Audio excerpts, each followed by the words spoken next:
ये क्या हो गया? प्रिय। स्वामी, स्वामी, मैंने एक शिशु की आकृति देखी, जैसे वो मेरे साथ लुक्का छुपी खेल रहा हो। फिर मैंने उसे चित्रित करना प्रारंभ किया। उससे एक प्रकाश निकला और ये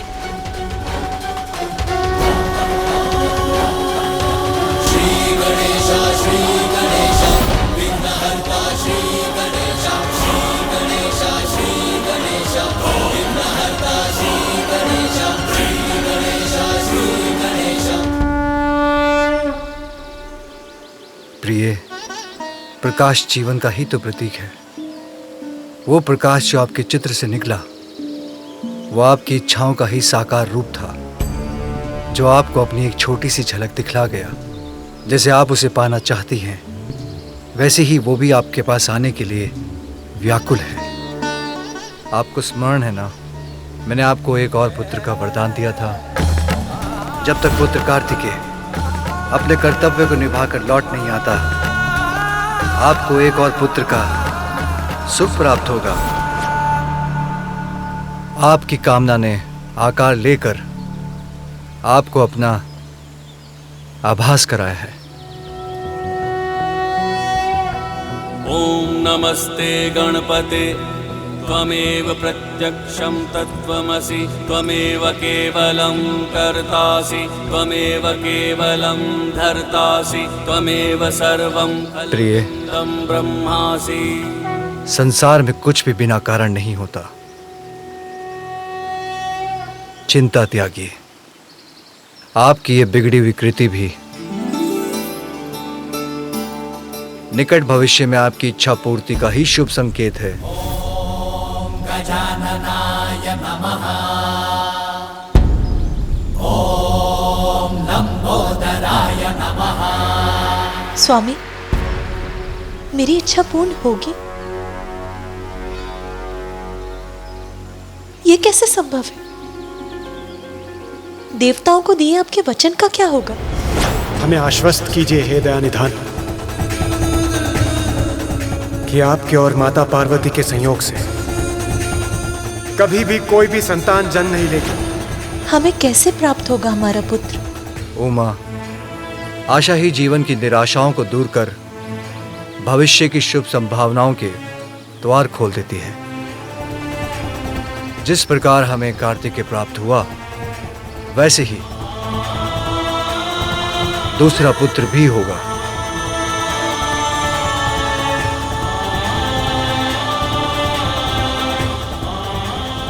किंतु उसके लिए आपको कुछ विशेष करना होगा प्रिय।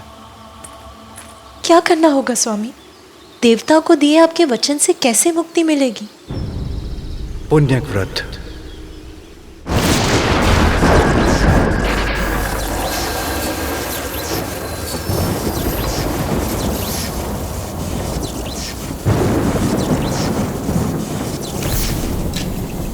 ये भोलेनाथ का कैसा प्रयास है। संतान की प्राप्ति, वो भी पुण्यक व्रत से। ये कैसे संभव है? भला आज तक केवल पूजा से किसी को संतान की प्राप्ति हुई है? संभव है देवेश्वरी। आपको पुण्यक व्रत कर श्री हरि को प्रसन्न करना होगा, क्योंकि श्री हरि तो निराशा के अतल सागर से भी आशा के मोती चुन लाते हैं, असंभव को संभव बना देते हैं। किंतु स्वामी, श्रीहरि विष्णु तो मेरे भ्राता है। मैं उनसे जो मांगूंगी वो सहज ही प्रदान कर देंगे। फिर किसी व्रत की क्या आवश्यकता है? सत्य है, किंतु संसार में कुछ भी प्राप्त करने के लिए कठोर साधना करनी पड़ती है। आपका ये व्रत संपूर्ण सृष्टि के सामने एक उदाहरण होगा। यदि यही आवश्यक है तो मैं पुण्यक व्रत अवश्य करूंगी। किंतु पुण्यक व्रत लंबी अवधि की कठोर साधना से ही संपन्न होता है पार्वती। ये व्रत आपको अकेले ही करना होगा। इतने लंबे समय तक मेरे साथ से वंचित रहने का कष्ट उठा सकेंगी आप?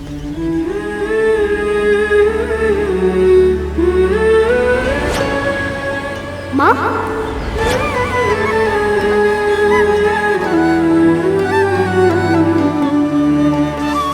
आपसे दूर रहने का कष्ट तो असहनीय होगा स्वामी, किंतु कुछ समय तक आपसे दूर रहकर जीवन भर अपने पुत्र का साथ तो प्राप्त कर सकूंगी मैं।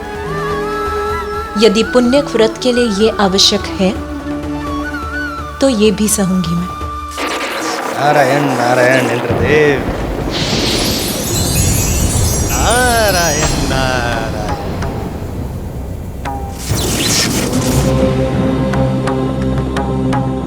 माँ पार्वती को करने दीजिए पूजा, आपका संकट है दूजा।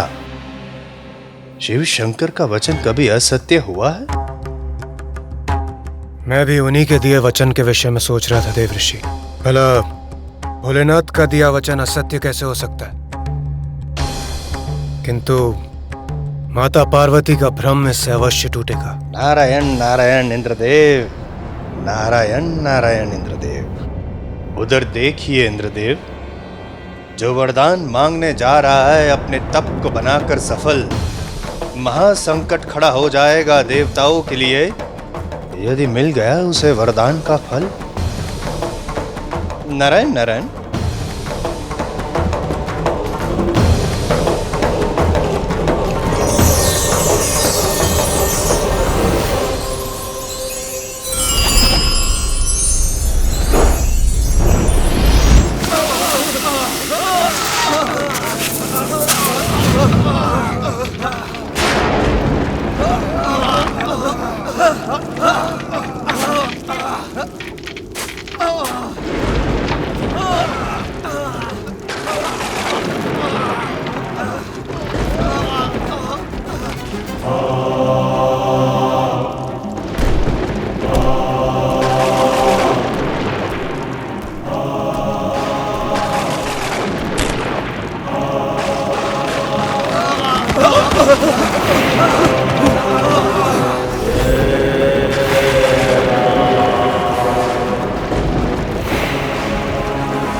महिषासुर पुत्र गजासुर की, महिषासुर पुत्र गजासुर की, महिषासुर पुत्र गजासुर की, महिषासुर पुत्र गजासुर की, महिषासुर पुत्र गजासुर की, महिषासुर पुत्र गजासुर की, महिषासुर पुत्र गजासुर की, महिषासुर पुत्र गजासुर की, महिषासुर पुत्र गजासुर की, महिषासुर पुत्र गजासुर की, महिषासुर पुत्र गजासुर की, महिषासुर पुत्र गजासुर की।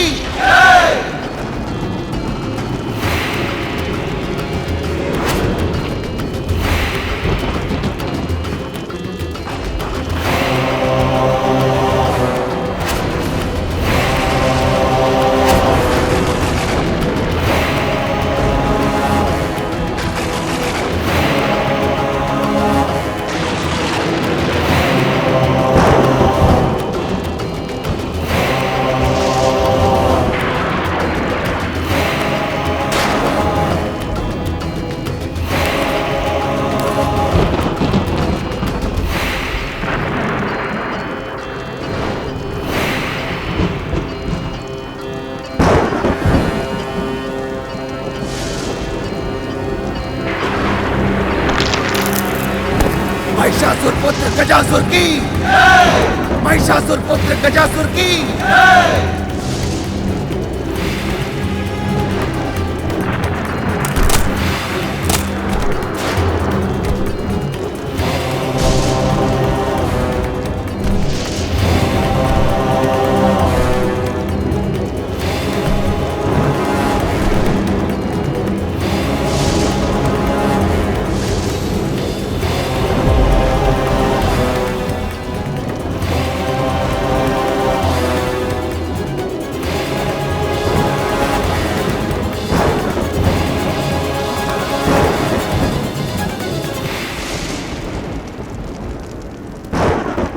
भोलेनाथ,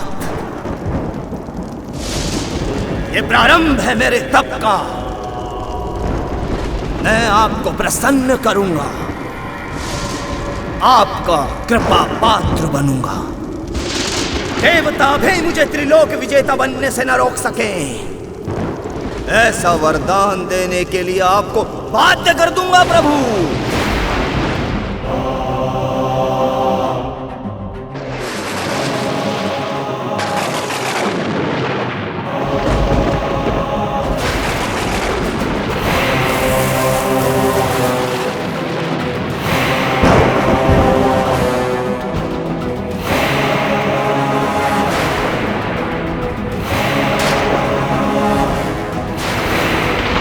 मुझे देवताओं के साथ मिलकर इसकी तपस्या को रोकना ही होगा। जग की जो जननी है पुत्र के लिए, पुण्यक व्रत करने संकल्प है लिए। सुख त्याग तैयारी कर रही कठोर, कष्ट बोध भूली भाव से बही विभोर। भूमि पे सोए माँ प्रबंध सब किए, स्वयं लाए नीर फल सुमन हरि लिए। अरुणोदय जाग शुद्धि कर्म में लगी, व्रत है तू श्रृंगार माता कर रही।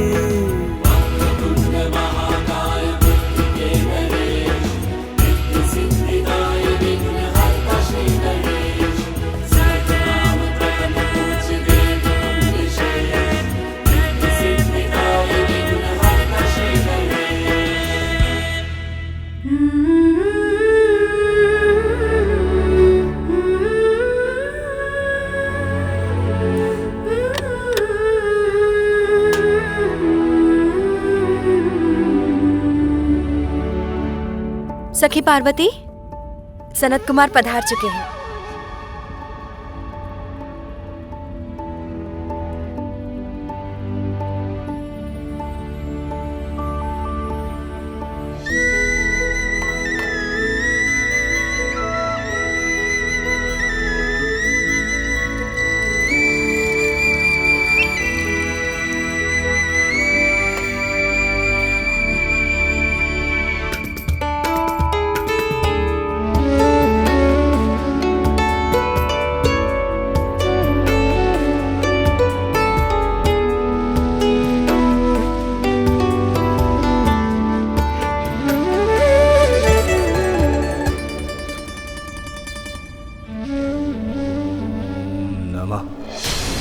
शिवाय। ओम नमः शिवाय।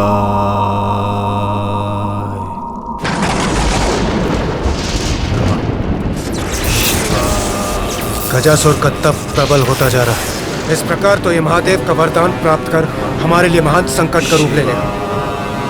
सूर्यदेव, अग्निदेव, चंद्रदेव और वायुदेव, हमें गजासुर के तप को तोड़ना ही होगा। आपकी ये चिंता मैं पल भर में दूर किए देता हूँ देवराज इंद्र। मेरे प्रभाव से तपने लगेगा ये गजासुर।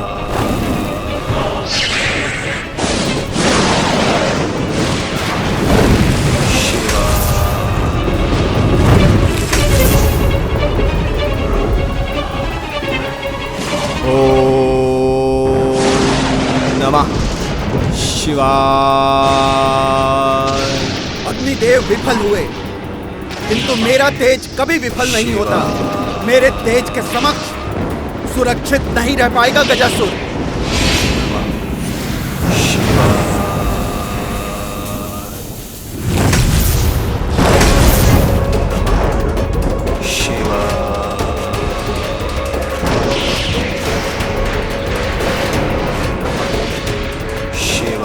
देवगण, इससे पहले कि गजासुर और भी शक्तिशाली बन हमारी महिमा को छिन्न भिन्न करे, उसके पूर्व हमें अपनी सारी शक्तियों को एकत्रित कर इस पर पार करना होगा। इसके तप को सफल होने से रोकना होगा हमें।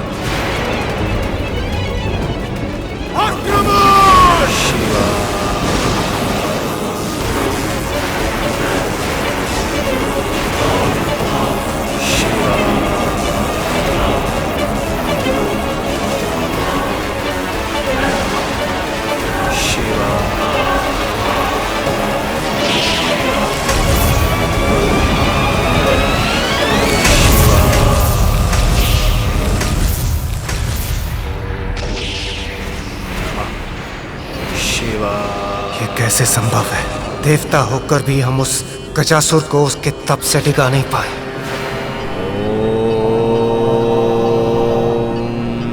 नमः शिवाय।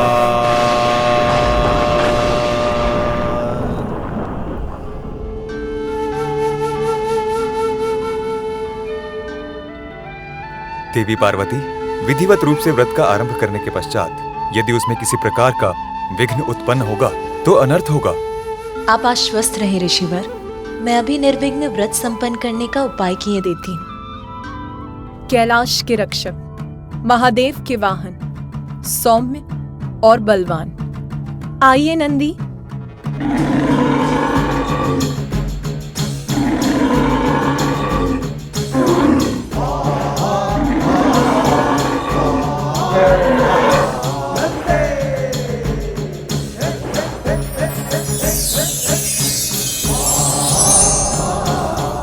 प्रणाम माता, आपने मुझे यहाँ बुलाया? नंदी, मैं तुम्हें अपने व्रत स्थल की रक्षा का दायित्व देती हूँ। मेरा व्रत पूर्ण होने तक यहाँ किसी का प्रवेश नहीं होना चाहिए। किसी का से मेरा अर्थ है यहाँ कोई नहीं आना चाहिए। जो आज्ञा माता, आप निश्चिंत रहें। आपके व्रत में मैं कोई भी बाधा नहीं आने दूंगा। यहाँ कोई प्रवेश नहीं कर सकता। इसकी बैल बुद्धि इतना स्पष्ट आदेश समझ सकेगी?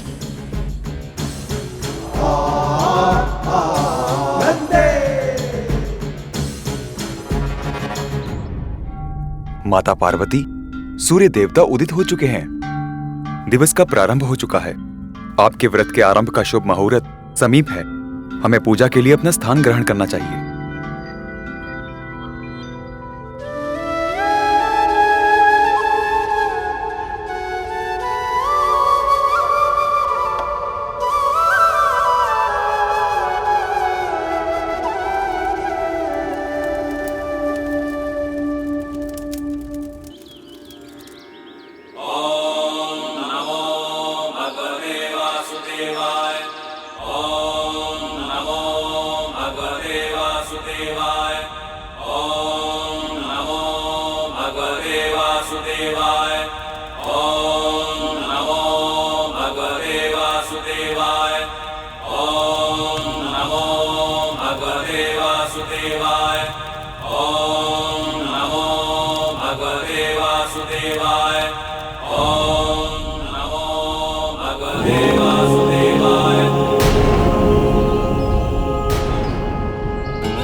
मैं तुम्हें अपने व्रत स्थल की रक्षा का दायित्व देती हूँ। मेरा व्रत पूर्ण होने तक यहाँ किसी का प्रवेश नहीं होना चाहिए। किसी का से मेरा अर्थ है यहाँ कोई नहीं आना चाहिए।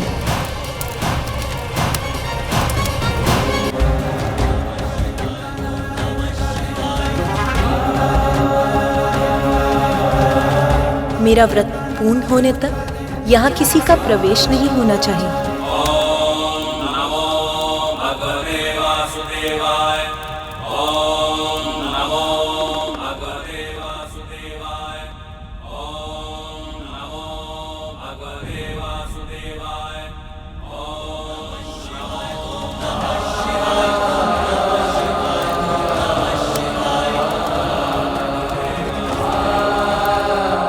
प्रभु, प्रभु वो माता ने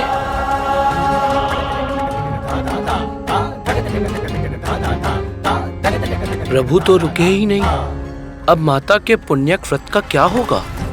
मैं शिव शंकर की अर्धांगिनी पार्वती आज संकल्प लेती हूँ कि क्षमा करें माता, नंदी आपको दिए अपने वचन को निभा न सका।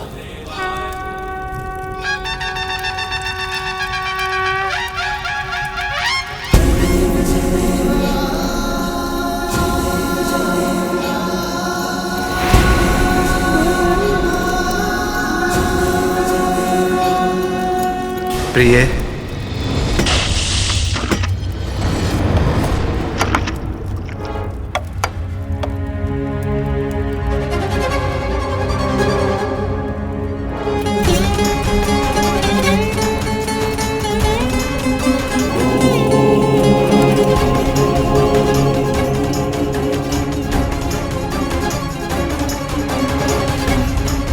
जिस प्रकार हमें कार्तिकेय प्राप्त हुआ, वैसे ही दूसरा पुत्र भी होगा। क्या करना होगा स्वामी? पुण्यक व्रत। यदि यही आवश्यक है तो मैं पुण्यक व्रत अवश्य करूंगी। किंतु पुण्यक व्रत कई दिव्य वर्षों की कठोर साधना से संपन्न होता है।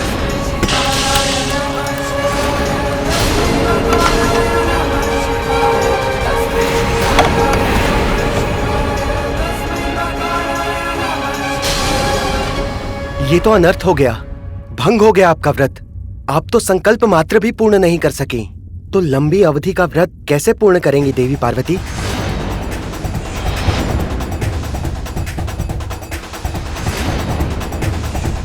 आपने भीतर कैसे प्रवेश किया स्वामी? मैंने तो नंदी को आदेश दिया था कि मेरा व्रत संपन्न होने तक वो किसी को भी यहाँ ना आने दे। नंदी मेरे प्रति निष्ठावान, मेरा वाहन, मुझे कैसे रोक सकता है प्रिय? मेरे विश्वास को खंडित कर दिया नंदी ने। मैं समझ गई कि स्वामी के समक्ष उसके लिए मेरे आदेश का कोई मूल्य नहीं है। आज मेरे व्रत के आरंभ का शुभ मुहूर्त बीत गया। मेरा व्रत आरंभ होने के पूर्व ही खंडित हो गया। मुझे क्षमा करना प्रिय, भूल हुई। मैं वचन देता हूं, अब मेरे कारण आपके व्रत में कोई विघ्न नहीं होगा।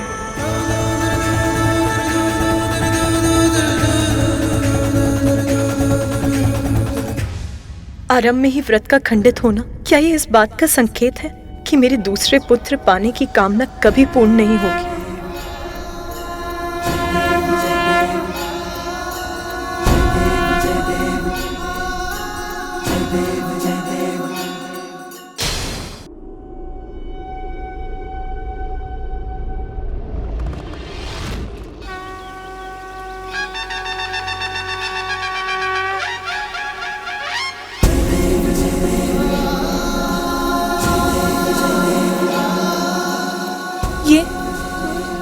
ये क्या हो गया? प्रिय, स्वामी, स्वामी, मैंने एक शिशु की आकृति देखी, जैसे वो मेरे साथ लुक्का छुपी खेल रहा हो। फिर मैंने उसे चित्रित करना प्रारंभ किया। उससे एक प्रकाश निकला और ये